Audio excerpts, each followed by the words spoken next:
ഇറങ്ങിയിട്ടുണ്ട്. നല്ല കടയാണ്. 2-3 മാസമായിട്ടേ ഉള്ളു. ഉള്ളിവട, പരിപ്പുവട അങ്ങനത്തെ കുറച്ച് സാധനങ്ങൾ 2 മണിക്ക് ശേഷം ഉണ്ട്. രാവിലെ തിന്നാൻ പറ്റിയത് പൊറോട്ട, ബീഫ്, അങ്ങനെ ദോശ, അങ്ങനെ കുറച്ച് സാധനങ്ങളൊക്കെ നമുക്ക് കാണാൻ വരും.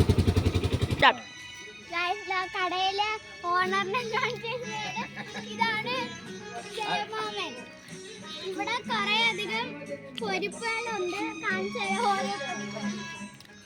ഉഴുന്നുവടയാണ്, ഉള്ളിവട, പരിപ്പുവട, ഇത് വാഴയ്ക്കപ്പം, മോദകമുണ്ട്. ഇവിടുത്തെ മെയിൻ സാധനം ഉള്ളിവടയാണ്.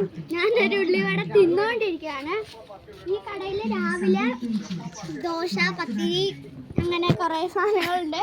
2 മണി കഴിഞ്ഞാണ് പൊരിപ്പ് ഐറ്റങ്ങൾ ഇറങ്ങുന്നത്. എല്ലാവരും വന്നൊന്ന് ട്രൈ ചെയ്യണം. കൊല്ലം ചന്തയുടെ താഴോട്ട് വരുന്നതിൻ്റെ ഓപ്പോസിറ്റാണ്. എല്ലാവരും വന്നൊന്ന് ട്രൈ ചെയ്ത് നോക്കുക. ബൈ.